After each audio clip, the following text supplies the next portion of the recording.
Assalamualaikum class, hope you all are fine. बेटा last lecture में हमने डिस्ट्रीब्यूशंस देखी डिफरेंट जो हमारी पार्टीशन सम ऑफ स्क्वायर्स थे. आज हमारे पास एक न्यू टॉपिक है स्टैटिस्टिकल इन्फ्रेंस के नाम से. इन्फ्रेंस के नाम से आप बहुत अच्छे से पहले भी फेमिलियर होंगे कि जिसमें आप टेस्टिंग ऑफ हाइपोथेसिस वगैरह जो है वो कर रहे होते हैं. और उसमें ऑब्वियसली आप सबको पता है कि जब आप हाइपोथेसिस को टेस्ट करते हो तो हमें डिस्ट्रीब्यूशंस पता होने चाहिए, पैरामीटर्स वगैरह सब पता होने चाहिए, तभी आप कोई टेस्ट स्टैटिस्टिक्स जो है वो डेवलप कर सकते हैं. अभी लास्ट लेक्चर में शायद किसी ने क्वेश्चन भी किया था कि ये जो डिफरेंट टेस्टिंग है, इनोवा, रिग्रेशन, ये सब हम कब करते हैं. तो आज हम इंशाल्लाह ये सारी टेस्टिंग देखने जा रहे हैं. जस्ट प्रोसीजर्स क्वेश्चंस तो जब इसके आएंगे वो हम करेंगे ही, लेकिन आज हम वो प्रोसीजर्स डिस्कस करने जा रहे हैं. और आप सबको बहुत अच्छे से फेमिलियर हैं कि टेस्टिंग के प्रोसीजर्स आपके उसके जो मेन 6 स्टेप्स होते हैं, उन्हीं 6 स्टेप्स को हम देखेंगे. लेकिन हम देखेंगे कि डिफरेंट हाइपोथेसिस के लिए क्या कंडीशंस होती हैं और कौन कौन से टेस्ट स्टैटिस्टिक्स जो हैं वो यूज़ होंगे. तो टेस्टिंग अबाउट अल्फ़ा है, बीटा है, सिग्मा स्क्वायर है. और सिर्फ अल्फ़ा, बीटा, सिग्मा स्क्वायर नहीं है, बल्कि इनके लीनियर फंक्शंस भी हो सकते हैं, पैरामीटर्स के कंपैरिजन हो सकते हैं 2 अल्फ़ाज के, 2 बीटास के, 2 सिग्मास के, and comparison of 2 regression line. Means different किस्म की आपके पास टेस्टिंग जो है वो हो सकती है. एक चीज़ याद रखिएगा हमेशा कि जो टेस्टिंग होती है वो हमेशा पैरामीटर के बारे में होती है, on the basis of sample. Hypothesis में जब भी आप हाइपोथेसिस स्टेट करते हैं वो पैरामीटर के अकॉर्डिंग आप स्टेट करते हैं, ना कि एस्टिमेटर के अकॉर्डिंग. अच्छा जी, तो हम सबसे पहले अपना देख लेते हैं कि हमारे पास हाइपोथेसिस क्या है. सबसे पहले हम हाइपोथेसिस ले रहे हैं कि एच नॉट ये है जो alpha equals to alpha not. Alpha not can be any value, ये 0 भी हो सकता है और समथिंग एल्स देन 0 भी हो सकता है. आपको अगर हम देखें हमारे वो इस 6 स्टेप्स हैं, ये कुछ यहाँ पे ये साइड पे आपको इन्फॉर्मेशन भी लिखी नज़र आएगी कि आपने वो स्टेप्स डेवलप करने हैं. और उसके लिए आपको पता है कि सबसे एक फर्स्ट स्टेप तो हमने हाइपोथेसिस डेवलप कर लिया, सेकंड जो है वो आपका लेवल ऑफ सिग्निफिकेंस वगैरह आ जाता है. उसके बाद आपने देखना है कि आपको पता होना चाहिए कि जिस पैरामीटर को आप टेस्ट कर रहे हैं उसका एस्टिमेटर कौन सा है, क्योंकि आपको बड़े अच्छे से पता है कि एस्टिमेटर पता होगा तो वो टेस्ट स्टैटिस्टिक्स जब आप डेवलप करते हैं तो उसमें आप एस्टिमेटर को यूज़ करते हैं. तो एस्टिमेटर ऑफ द पैरामीटर आपको पता होना चाहिए, किस डिस्ट्रीब्यूशन को वो एस्टिमेटर फॉलो कर रहा है, क्योंकि जो डिस्ट्रीब्यूशन होगी उसी से हम टेस्ट स्टैटिस्टिक्स जो है वो डेवलप करेंगे. जो थर्ड पे टेस्ट स्टैटिस्टिक्स आपने बनाना है उसमें आप ZTF कुछ भी यूज़ कर सकते हैं. और डिफरेंट जो है वो स्टैटिस्टिक्स जो हैं वो हम आगे देखते जाएंगे. यहाँ पे ये आपके पास साइड पे इंफॉर्मेशन लिखी हुई है, आप इसको पढ़ सकते हैं. अच्छा जी, इसमें हम अब देखें कि हाइपोथेसिस स्टेट करने के बाद बेसिकली हम क्या कर रहे हैं, हम टेस्ट स्टैटिस्टिक्स डेवलप करने जा रहे हैं. मींस अपना वो जो थर्ड हमारा स्टेप होता है, क्योंकि सेकंड तो लेवल ऑफ सिग्निफिकेंस है जो हम जो है अगर हमें बताया हो तो हम वो लेवल ऑफ सिग्निफिकेंस को ले लेते हैं, अदरवाइज हम अल्फा इक्वल्स टू 0.05 भी ले सकते हैं. टेस्ट स्टैटिस्टिक्स डेवलप करने के लिए हमने यहाँ पे देखा कि सबसे पहले हमें एस्टिमेटर का पता होना चाहिए. तो अल्फ़ा जो है पैरामीटर है और अल्फ़ा हैट हमें एस्टिमेटर बिल्कुल पता है कि वो किसकी इक्वल है, alpha hat equals to y bar minus beta hat x bar. उसके अलावा हमने क्या कहा है कि हमें उसकी डिस्ट्रीब्यूशन पता होनी चाहिए. तो बिल्कुल हम पहले ये लेक्चर्स में देख चुके हैं कि अल्फ़ा हैट जो है वो नॉर्मल डिस्ट्रीब्यूशन को फॉलो करता है. और ना सिर्फ डिस्ट्रीब्यूशन पता होनी चाहिए बल्कि उसका मीन और जो उसका स्टैंडर्ड एरर है वो भी पता होना चाहिए. तो उसका मीन जो है वो अल्फ़ा है और उसका स्टैंडर्ड एरर जो है, जो वेरिएंस है, वो इसकी इक्वल है. क्यों पता होना चाहिए, क्योंकि मैं आपको जनरली पहले भी स्टेट कर चुकी हूँ कि टेस्ट स्टैटिस्टिक्स जब भी आप डेवलप करते हैं तो टेस्ट स्टैटिस्टिक्स किसकी इक्वल होता है. यहाँ जो भी डिस्ट्रीब्यूशन लिखी हो टेस्ट स्टैटिस्टिक्स डेवलप करने के लिए आप क्या करते हो, आपके पास यहाँ एस्टिमेटर होता है माइनस पैरामीटर, और इस एस्टिमेटर का स्टैंडर्ड एरर जो है आप डिनोमिनेटर में लिखते हैं. तो ये जेड टेस्ट के थ्रू हम इसको टेस्ट कर रहे हैं और अल्फा हैट माइनस अल्फा और ओवर इसका स्टैंडर्ड एरर आ जाएगा. Is a standard normal variate. जब भी आप इस तरह से वेरिएट लिखते हैं जिसमें आप estimator minus parameter over standard error करते हैं तो वो स्टैंडर्ड नॉर्मल वेरिएट को फॉलो कर रहा है, नॉर्मल डिस्ट्रीब्यूशन को. अच्छा, अब हमने ये देखना है कि अगर तो सिग्मा नॉन है, ये कंडीशन आप शायद बहुत दफ़ा पहले भी ये पढ़ चुके होंगे कि हमारे पास जो है एक कंडीशन होती है कि सिग्मा नॉन है और एक कंडीशन है सिग्मा अननोन है. अगर तो सिग्मा नॉन है तो फिर हमें कोई फिक्र नहीं है कि हमारा सैंपल साइज बड़ा है छोटा है. आप दोनों कंडीशन में जो है वो जेड डिस्ट्रीब्यूशन यूज़ करेंगे, नॉर्मल डिस्ट्रीब्यूशन, और टेस्ट स्टैटिस्टिक्स जी का यूज़ करेंगे.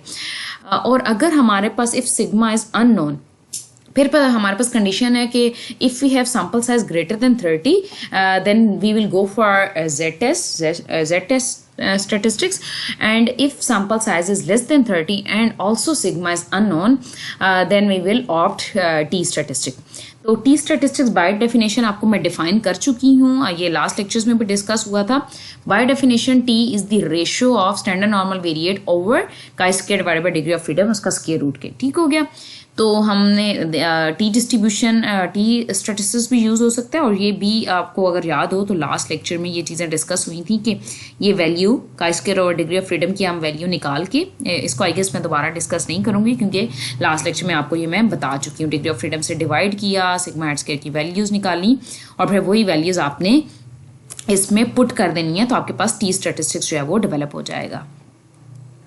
आपने ये पुट इट इन 1, ये जो वैल्यूज़ निकाली हैं उसको 1 में पुट करेंगे. यहाँ से z की वैल्यू और जो chi square over degree of freedom की वैल्यू पुट करने के बाद, सॉल्व करने के बाद आपके पास टेस्ट स्टेटिस्टिक्स जो फाइनल बनेगा वो ये है, that is t equals to alpha hat minus alpha, और वहाँ पे हम सिग्मा यूज़ कर रहे थे, यहाँ पे सिग्मा हैट आ जाएगा, विच follows T distribution with degrees of freedom n-2.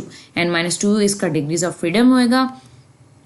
ठीक हो गया. और इसमें आप अगर प्रॉपर देखें तो एच नॉट आपका है जी alpha equal to alpha naught, और वर्सेस या अगेंस्ट होएगा alpha is not equal to alpha naught. Not equal भी हो सकता है, ग्रेटर लेस का हमारे पास जो है वो भी सिचुएशन हो सकती है. और आप कह रहे हैं कि ये जो हाइपोथेसिस है वो रिजेक्ट हो जाएगा इफ़ टी एब्सोल्यूट वैल्यू जो है वो ग्रेटर हो जाए टी अल्फा बाई 2 n-2. ये आपको पता है टेबल वैल्यू 2 साइडेड है तो अल्फा बाई 2 होगा, और 1 साइडेड है तो ये टी अल्फा हो जाएगा, और डिपेंड करता है यहाँ लेस या ग्रेटर. आप सबको ये बात तो बहुत अच्छे से पता होगी कि जो आप क्रिटिकल रीजन है वो आपका टोटली डिपेंड करता है अल्टरनेटिव हाइपोथेसिस पे. तो alternative hypothesis, if you have two sided alternative hypothesis तो then you will go for that kind of critical region. और अगर आपके पास वन साइडेड अगर हाइपोथेसिस है तो फिर आप वन साइडेड क्रिटिकल रीजन की तरफ जाएंगे. आई होप सो ये क्लियर होगा. जस्ट वो 4-5 स्टेप्स, और 4-5 स्टेप्स में से बेसिक जो आपने डिफाइन करना है टेस्ट स्टेटिस्टिक्स को, और आपके अपने क्रिटिकल रीजन के बारे में पता होना चाहिए. बाकी हाइपोथेसिस कैसे डिफाइन हो रही है, विच इज़ क्वाइट सिंपल, जो आप पहले डिस्कस करते रहे हैं, इसको बड़ी दफ़ा आपने प्रैक्टिस भी किया होगा. सेकंड स्टेप आपका level of significance, third test statistics, fourth one critical region, fifth में आपने जो है वो कैलकुलेशंस करनी है, एंड 6 वन आपने कंक्लूजन देना है. और कंक्लूजन ऑब्वियसली आपके पास क्रिटिकल रीजन टेबुलेटेड वैल्यू और कैलकुलेटेड वैल्यू जब होंगी तो आप उसकी बेस पे अपना जो है वो कंक्लूजन देंगे. नेक्स्ट हाइपोथेसिस जो है वो आपके पास कि beta equals to beta not को अगर आपने टेस्ट करना है, इसके अगेंस्ट H1 में 2 साइडेड भी हो सकता है, beta is not equal to beta not, H not हो सकता है beta is greater than beta not, और H नॉट हो सकता है beta is less than beta not. तो इसमें अगर आपने फिर वही चीज़, हाँ आपको एस्टिमेटर पता होना चाहिए सबसे पहले. तो बीटा का एस्टिमेटर क्या है, beta hat equals to summation X Y over summation X square. और उसके बाद सेकंड स्टेप ये है कि आपको उसकी डिस्ट्रीब्यूशन पता होनी चाहिए. तो डिस्ट्रीब्यूशन जो है वो बीटा हैट की वो भी नॉर्मल डिस्ट्रीब्यूशन को फॉलो करता है, और विद इट्स मीन बीटा, और उसका जो वेरियंस है वो sigma square over summation X square है. टेस्ट स्टेटिस्टिक्स सिमिलरली वही पैटर्न जो आपने अल्फा के लिए यूज़ किया है वही हम बीटा के लिए यूज़ कर रहे हैं. ये आप उसका टेस्ट स्टेटिस्टिक्स डेवलप करेंगे, beta head minus beta over standard error is standard normal variate. बिल्कुल वही पैटर्न कि अगर सिग्मा आपके पास अननोन है तो आप then you will move towards T statistics. तो टी स्टेटिस्टिक्स के लिए फिर वही ये आप काम पहले अल्फा के लिए भी देख चुके हैं. हमने इसकी वैल्यू फाइंड की, और फाइंड करने के बाद हमने इसमें पुट की, और हमने देखा कि टी टेस्ट जो है वो that kind of T test you people are going to use with degrees of freedom n-2. n-2 degrees of freedom इसलिए क्योंकि हमारे पास यहाँ पे दो अननोन पैरामीटर्स होते हैं, और जितने अननोन पैरामीटर्स होंगे उतनी ही आपकी जो है वो डिग्रीज ऑफ फ्रीडम में से आप माइनस कर देंगे, मीन्स टोटल सैंपल साइज में से आप माइनस कर देंगे. तो H not beta equals to beta not against that's two sided alternative hypothesis, तो आप रिजेक्ट कर देंगे अगर टी एब्सोल्यूट जो है वो ग्रेटर हो गया टी अल्फा बाई 2 n-2 के. फिर बता रही हूँ यहाँ पे वो लेस और ग्रेटर की कंडीशन डिस्कस नहीं है, उसको भी आप लिख सकते हैं. ये जस्ट आपको वो स्टेप्स डिस्कस किए गए हैं कि ये हाइपोथेसिस को अगर आ जाती है तो इसको टेस्ट करने के लिए आपके पास टेस्ट स्टेटिस्टिक्स क्या होगा और क्रिटिकल रीजन क्या होगा. तो इंशाल्लाह जब आपको प्रैक्टिकल जो मास्टर्स की क्लास है तो प्रैक्टिकल में ये क्वेश्चंस कर लेंगी, और जो बाकी 2 क्लासेस हैं इंशाल्लाह ओआर और जो सेमेस्टर इंशाल्लाह उनके लिए भी मैं कुछ इस तरह के प्रॉब्लम्स जो हैं वो न्यूमेरिकल प्रॉब्लम्स के थ्रू भी आपको दूंगी, जिससे आप ये इसको डिस्कस कर सकते हैं. अच्छा, थर्ड हमारे पास अभी एक पहले हमने सिंपल अल्फा को टेस्ट किया, सेकंड में हमने बीटा को टेस्ट किया। अब जो हमारे पास थर्ड केस है उसमें जस्ट हम एक लीनियर कॉम्बिनेशन को जो है वो टेस्ट कर रहे हैं। लीनियर कॉम्बिनेशन मीन्स कोई भी यहाँ पे कोई भी आपके पास जो है वो नंबर हो सकता है, means 3 alpha plus 5 beta equals to 10, कोई भी नंबर हो सकता है। लेकिन जनरल केस डिस्कस करने के लिए मैंने क्या लिखा है, A alpha plus B beta equals to A भी कोई नंबर हो सकता है और ये जो स्मॉल ए बी है ये भी कोई नंबर्स हो सकते हैं। अच्छा, आपको सबसे पहले क्या बताया था कि हमारे पास जो भी यहाँ पे, ये आप समझें कि इसको हम हाइपोथेसिस ये टेस्ट करेंगे, हमारे पास पैरामीटर है तो इसका हमारे पास एस्टिमेटर होना चाहिए। तो हम एस्टिमेटर सबसे पहले बना लेते हैं, एस्टिमेटर, और हमें उसकी डिस्ट्रीब्यूशन पता होनी चाहिए। तो हमें पता है जी हमारे पास अल्फा हैट इसकी इक्वल है, अल्फा हैट की डिस्ट्रीब्यूशन ये है, और similarly we have beta hat equals to this and distribution of beta hat follows normal distribution with its mean and variance this. अब आपने बनानी है, अब आपको क्या चाहिए, A alpha plus B beta है तो आपको चाहिए A alpha head plus B beta hat. ऐसे ही है, पैरामीटर्स जो हैं जस्ट आप जहां पैरामीटर्स की जगह एस्टिमेटर्स को प्लेस कर दें और ए और बी उसके साथ एज इट इज ही आएंगे। ठीक हो गया, क्योंकि ए और बी को हम एस्टिमेट नहीं कर रहे बल्कि हम अल्फा बीटा को एस्टिमेट कर रहे हैं। तो सच दैट कि A alpha head plus B beta hat is an estimator of this, इसका ये एस्टिमेटर होएगा। और क्योंकि ये लीनियर फंक्शन है, लीनियर फंक्शन जो मतलब ऐड और सब्ट्रैक्ट करने से जो फंक्शन बनेंगे ये इसका लीनियर फंक्शन है, उससे कोई फर्क नहीं पड़ेगा, ये लीनियर फंक्शन ही रहेगा। तो इस लीनियर फंक्शन फर्क तब पड़ता है जब वो स्क्वायर्स में आ जाए हमारे पास नंबर्स, तो फिर वो क्वाड्रेटिक में लीनियर नहीं रहता, नॉन लीनियर हो जाता है। बट प्लस माइनस से हमारे पास कोई फर्क नहीं पड़ता। इस linear function of normal variables, और ये आपको पता है प्रॉपर्टी है कि अगर अल्फा हैट नॉर्मल डिस्ट्रीब्यूशन को फॉलो कर रहा है, बीटा हैट नॉर्मल डिस्ट्रीब्यूशन को फॉलो कर रहा है, तो इनका जो भी लीनियर कॉम्बिनेशन है चाहे वो प्लस के साथ हो या माइनस के साथ हो, it will also follow the normal distribution with its own mean and variance. ये बार बार मैं बात रिपीट करती हूँ, नॉर्मल डिस्ट्रीब्यूशन को तो फॉलो करेगा लेकिन उसका मीन और वेरिएंस जो है वो अपना होगा। ये साइड पे क्रॉलरी भी यही बताई हुई है कि डिस्ट्रीब्यूशन तो किसी भी क्वांटिटी की अगर पूछी जाए तो उसके साथ डिस्ट्रीब्यूशन कंप्लीट ही तब होती है जब आप उसका मीन और वेरिएंस को भी डिफाइन करते हैं। तो मीन वेरिएंस आपको पता है कैसे, मीन वेरिएंस के लिए सिंपल सा जी आप एक्सपेक्टेशन ले लें और एक्सपेक्टेशन आपको मीन ये इसकी इक्वल कैसे आया, आई गेस मुझे बताने की ज़रूरत नहीं है क्योंकि आपको पता है जब एक्सपेक्टेशन हम सिंपली इसके ऊपर अप्लाई करेंगे, ए कॉन्स्टेंट है, अल्फा के ऊपर एक्सपेक्टेड वैल्यू अप्लाई होगी अल्फा हैट पे plus B as it is, और बीटा हैट पे अप्लाई होगी, और expected value of alpha hat equal है अल्फा के और expected value beta hat beta की इक्वल है। तो ये आपके पास सिंगल स्टेप में मैंने यहाँ पे करके बता दिए ए अल्फा प्लस बी बीटा। अगर नहीं किसी को समझ आ रही तो आप पिछले लेक्चर्स को रेफर कर सकते हैं कि ये कैसे इसके इक्वल आया। नेक्स्ट स्टेप आपने वेरिएंस फाइंड करना है। तो वेरिएंस का आपको अच्छे से पता, अगर आपने वेरिएंस की प्रॉपर्टीज पढ़ी हुई है तो जब आप वेरिएंस अप्लाई करते हैं किसी लीनियर कॉम्बिनेशन पे तो देन जब आप फार्मूला ओपन करते हैं तो then we will have A square plus variance alpha head plus B square variance beta head plus इसकी कोवेरिएंस टर्म प्लस 2ab और वेरिएंस अल्फा बीटा जो है वो अल्फा हेड बीटा हेड। तो आप क्या करेंगे कि आपके पास वेरिएंस अल्फा हेड की वैल्यू है, also we have the value of variance beta head and also we have the value of covariance alpha head beta head. तो वो सारी वैल्यूज इसमें प्लग इन करेंगे। प्लग इन करने के बाद जस्ट सिंप्लीफिकेशंस हैं, I think we take sigma square as common और अंदर हमने कुछ सिंप्लीफिकेशंस की हैं और कुछ आई गेस एलसीएम और ये सिंप्लीफिकेशंस आप देख सकते हैं।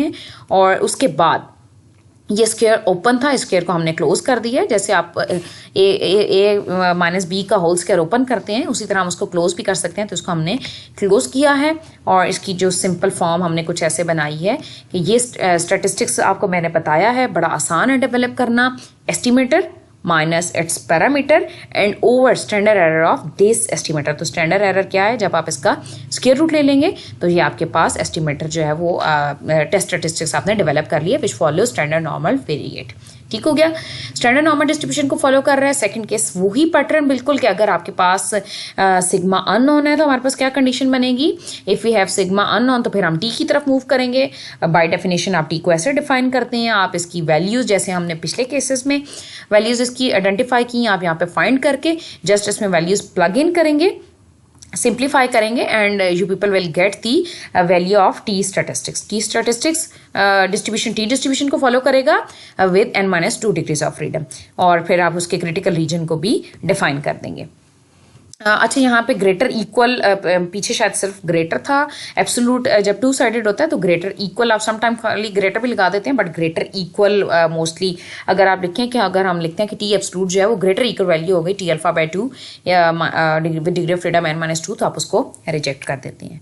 ओके, ये अब लीनियर कम्बिनेशन, डिफरेंट टाइप के लीनियर कम्बिनेशन हो सकते हैं। हो सकता है कि सिर्फ alpha plus 3 beta equals to 2 या कुछ भी डिफरेंट आप जितने भी कम्बिनेशन बन सकते हैं उसको आप टेस्ट कर सकते हैं। तो जब भी कभी लीनियर कम्बिनेशन आ जाए अल्फा बीटा का, तो उसको टेस्ट करने का ये प्रोसीजर है कि आपने ये वाला एस्टिमेटर और ये टेस्ट स्टैटिस्टिक्स जो है वो यूज़ करने हैं। ठीक हो गया जी। नेक्स्ट हमारे पास, ये तो बहुत आसान हाइपोथेसिस है, ये ज़रूर आप लोगों ने पहले भी पढ़ी होगी।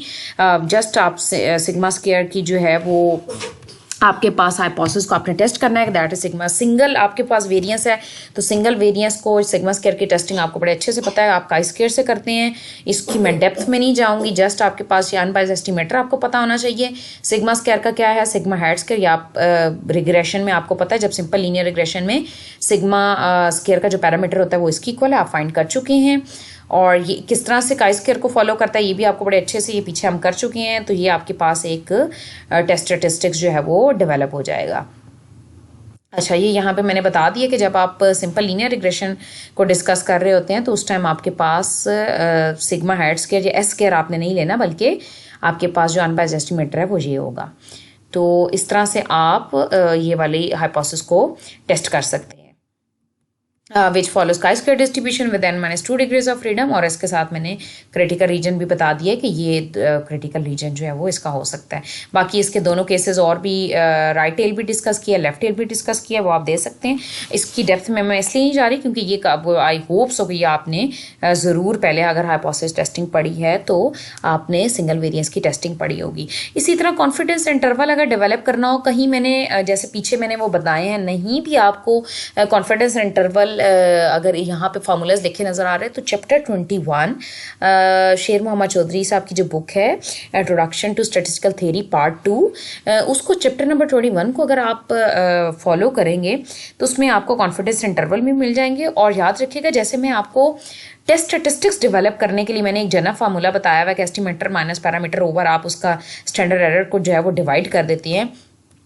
इसी तरह आपके लिए कॉन्फिडेंस इंटरवल जो है वो बिल्ड करना भी बड़ा आसान है। ये जो केसेस आपने पढ़े हैं उसमें आपने क्या करना होता है, कॉन्फिडेंस इंटरवल जब आप डेवलप करते हैं तो आप लेफ्ट साइड पे एस्टिमेटर लेते हैं और प्लस माइनस जो भी आपका test statistics with its degree of freedom mean calculated tabulated value जो होती है, और साथ में आप उसका स्टैंडर्ड एरर को मल्टीप्लाई करते हैं। तो कॉन्फिडेंस इंटरवल मैं आपको नहीं करवा रही, कॉन्फिडेंस इंटरवल जो है ये आपका टास्क है, ये आपकी असाइनमेंट है कि आपने चैप्टर नंबर 21 शेर मोहम्मद चौधरी साहब की जो बुक है उधर से भी देख सकते हैं, और कोई भी बुक आपके पास जो स्टैटिस्टिक्स की अवेलेबल है जिसमें आपके पास रिग्रेशन की टेस्टिंग वगैरह मौजूद है, उधर से आप हेल्प ले सकते हैं कि आप कॉन्फिडेंस इंटरवल कैसे बिल्ड करते हैं। और जैसे मैंने आपको टेस्ट स्टैटिस्टिक्स डेवलप करना सिखाया है, कॉन्फिडेंस इंटरवल भी बिल्ड करते वक्त बिल्कुल रट्टे लगाने की कोई ज़रूरत नहीं है। GOT स्टैटिस्टिक्स, अगर आपको टेस्ट स्टैटिस्टिक्स पता है तो उसी के थ्रू एस्टिमेटर आपको पता होना चाहिए, आपको टेस्ट स्टैटिस्टिक्स पता होना चाहिए और स्टैंडर्ड एरर पता होना चाहिए, और आप कॉन्फिडेंस इंटरवल को बिल्ड कर सकते हैं। इसमें साथ इसका कॉन्फिडेंस इंटरवल भी बताया हुआ है। ये डेवलप कैसे हो रहा है इसको भी मैं डिस्कस नहीं कर रही क्योंकि ये सारी वो चीज़ें हैं जो आप लोग ऑलरेडी जो है वो पढ़ी हुई हैं। अदरवाइज आप इसको भी कंसल्ट कर सकते हैं चैप्टर नंबर 17 में कि कैसे कॉन्फिडेंस इंटरवल सिंगल वेरिएंस के लिए बनता है। आप इसके जो 3-4 स्टेप्स हैं वो बुक में डिटेल में दिए हैं, वो पढ़ सकते हैं। फाइनल स्टेप इसका लिखा हुआ है कि इसका जो आपका कॉन्फिडेंस इंटरवल बनता है वो ऐसे जो है वो डेवलप होगा। ठीक हो गया। तो ये हमने बेटा डिफरेंट जो है वो प्रोसीजर्स देखी हैं। हाइपोथेसिस टेस्टिंग, स्टैटिस्टिकल इन्फ्लुएंस किया है, इससे रिलेटेड क्वेश्चंस जो हैं आपको अगर बुक से भी मिलते हैं तो उसको भी ज़रूर ट्राई करें। आई होप सो आज का बड़ा इजी लेक्चर था जस्ट सिंपल हाइपोथेसिस टेस्टिंग के ऊपर। आई होप सो कि सारी चीज़ें आपको क्लियर होगी। That's enough for today. Okay बेटा, अल्लाह हाफिज़।